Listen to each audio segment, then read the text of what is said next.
We've traveled to the end of time, split and unified the dimensions, and experienced some of the most complex storytelling in gaming. Now, it's time to go even deeper. In this video, we're going to address some of the things I got wrong in the previous videos, as well as look at some interesting theories and explanations. As stated previously, this video will have major spoilers, so please check out my previous videos before watching this. Before we begin, I'd just like to thank all of you who commented and shared my videos around, and sorry this took so long. Don't forget to subscribe if you'd like to see more of these kinds of videos, and stick around to the end to see what I'll be covering next. Okay, enough pleasantries. Let's do this. First thing I'd like to address is a mistake I made in the first video. I said that Melchior had been banished to the Mountain of Woe in the Lavos timeline. This is false, and when you think about it, it doesn't really make sense. If Melchior was stuck on the mountain when Lavos awakened in the Ocean Palace, he would never have been sent to 1000 AD. Melchior gets banished to the Mountain of Woe as a result of Magus parading as a prophet to Queen Zeal, advising her to banish him. Also, I stated that in the Chrono timeline, Shala still sends the three gurus and Janus through time. However, this is not the case, as both Melchior and Janus were safe in the last village during the Ocean Palace incident, until they were phased out of existence for a reason we'll discuss later. I had a few people asking about Radical Dreamers. For those not aware, Radical Dreamers was technically the first true Chrono Trigger sequel, released on the Satellaview in Japan in 1996. It's important to note that Radical Dreamers' story is not officially canon, at least not in the context of Trigger and Cross. It tells a similar story to that of Chrono Cross, detailing the adventures of three thieves named Surge, Kid, and Magil. They seek the Frozen Flame held by an aristocrat named Lynx. Similar names and events occur like they do in Cross, with some differences. One cool thing is you get to see the ruined kingdom of Zeal through an underground cavern. There are two big differences with regard to the characters, however. First off, it is explicitly stated that Magil is Magus from Chrono Trigger. And secondly, it is revealed that after the Ocean Palace incident, the Frozen Flame transformed Shala into a baby and sent her through time to find Luca, where she is renamed Kid. The development of Chrono Cross built upon these ideas for its story, and the Radical Dreamers dimension is mentioned briefly through a report in Chronopolis. Chrono Cross director and series writer Masato Kato considered Radical Dreamers unfinished, having only been given 3 months to work on it. This prompted the development of Chrono Cross. I want to talk about some of the theories surrounding the Chrono Universe, but before that, let's discuss the nature of time travel a bit more.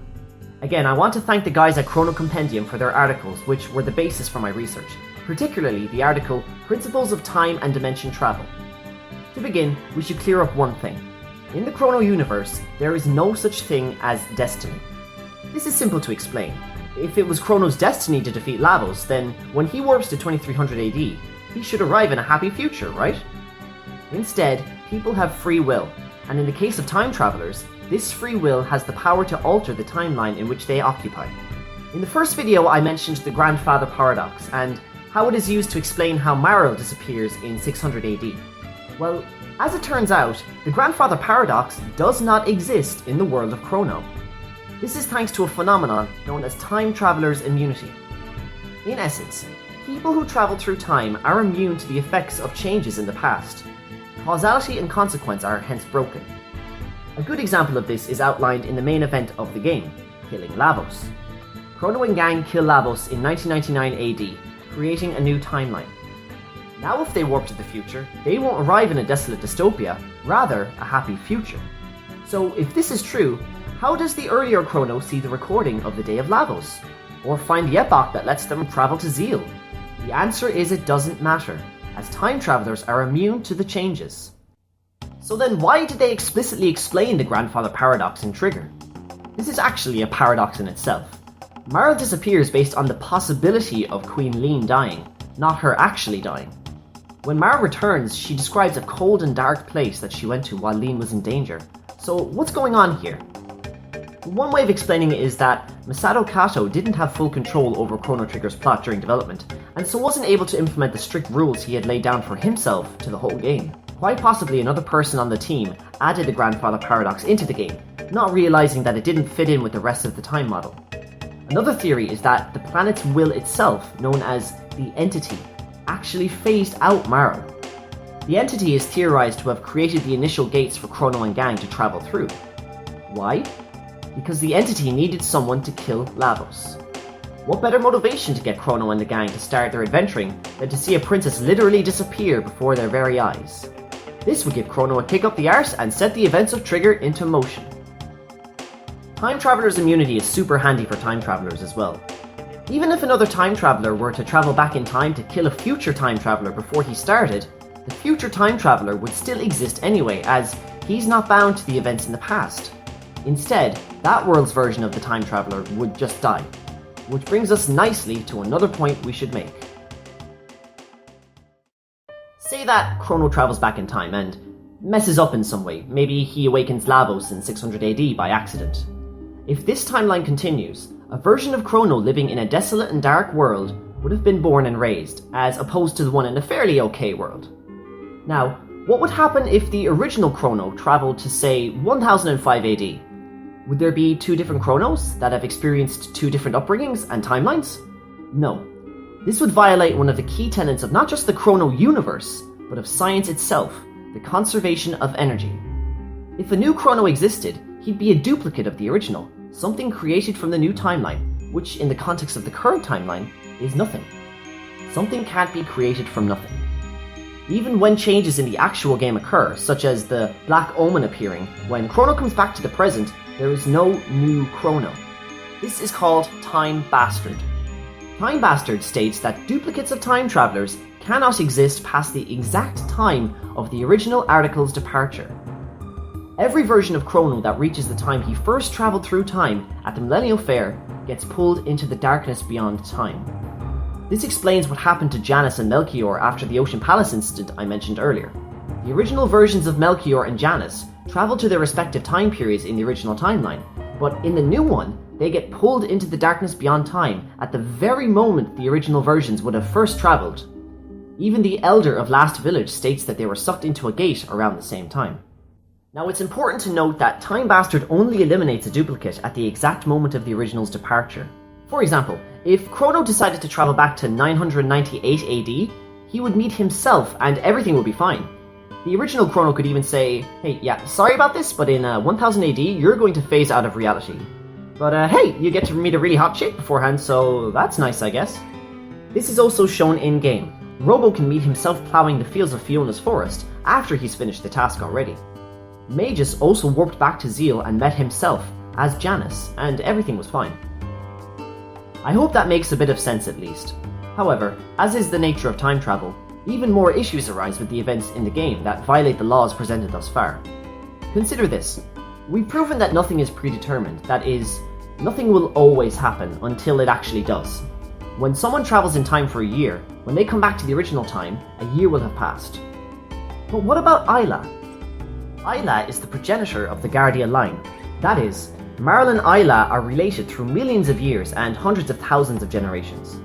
But when Ayla leaves to start time traveling in 65 million BC, from that point on in the timeline, Ayla is gone and doesn't come back, until Ayla exerts her will to come back. So how does Marl exist if after Ayla left, from that point in history, she never came back and began the Guardia line? One theory is that since such a large amount of time passed, it would have been a relatively small change in the vast scope of things, and the timeline would have corrected itself eventually. But if small changes don't affect the timeline, how does giving beef jerky to the Mayor of Poor change his ancestors' behaviour? Perhaps the event depends on the scale of the eventual effect in the future. Or it could just be the entity protecting certain events and cases, but this is kind of a cop-out, as then any event could be explained by the entity's influence. So have a think about that one. Now let's talk about dimensions for a bit. Specifically, what exactly caused the dimensional split in 1010 AD, and why does Surge have the ability to travel between these dimensions? Project Kid's purpose was simply to manipulate events so that Surge would obtain the Chrono Cross, an artifact that can only be created by the remnants of two items in different dimensions. The split was planned by Balthazar, but when Kid travels back and saves Surge, the old history should have just been sent to the darkness beyond time. The split is an anomaly. It shouldn't happen, but it does. Maybe it was because Surge's exposure to the frozen flame as the Arbiter made him special in a sense. Maybe it was the entity again. No one knows for sure, except Balthazar. Surge, and anyone in close proximity to him, are able to travel between dimensions at the point known as Angelus Errare. However, when Surge switches bodies with Lynx, he is unable to shift between dimensions until the Dead Sea gets blown up. Why this is another mystery, but we can at least conclude that the Angelus Errare only recognizes Surge's biology and the Astral Amulet. So not much to go on here. Then there's the mystery of how Homeworld's timeline eventually brings about the Day of Lavos once more. Why does Surge living doom the planet? The Armageddon branch theory suggests that the creation of a new dimension at 1010 AD was out of the reach of Chrono. Chrono only appears at 1999 AD to fight Lavos in the original dimension, another world.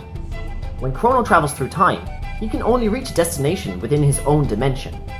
If Chrono lived past 1010 AD, there would have been a version for each dimension, but that version did not travel through time to defeat Lavos. It could also be argued that Fate not having control over El Nido in Homeworld let its inhabitants mess with the mainland of Xenan, somehow stopping that dimension's Chrono from destroying Lavos. There are a bunch more theories and explanations of the universe, so definitely read into it. It's thanks to places like Chrono Compendium that a series like Chrono can stay actively theory crafting after so many years, and it's truly inspirational to see.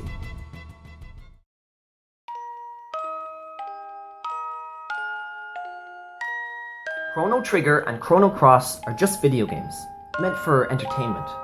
But to many of us, they are so much more. The sheer dedication of the developers to delivering the most accurate and deep time travel story has yet to be matched in the medium, in my opinion. And the work of the community to unravel the lore of the universe is just unbelievable. We may never see another Chrono game again, but if there's even the slightest chance that Square Enix notices this amazing community of fans, then who knows what can happen. Most credit, of course, goes to the mastermind of the series, Masato Kato. Kato-san is writing a new game that is scheduled to be released on the Nintendo 3DS in October called The Legend of Legacy, so please do check it out and support this madman.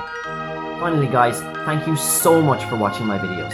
It's been a pleasure making them and it's been humbling to read all your comments. See you all next time.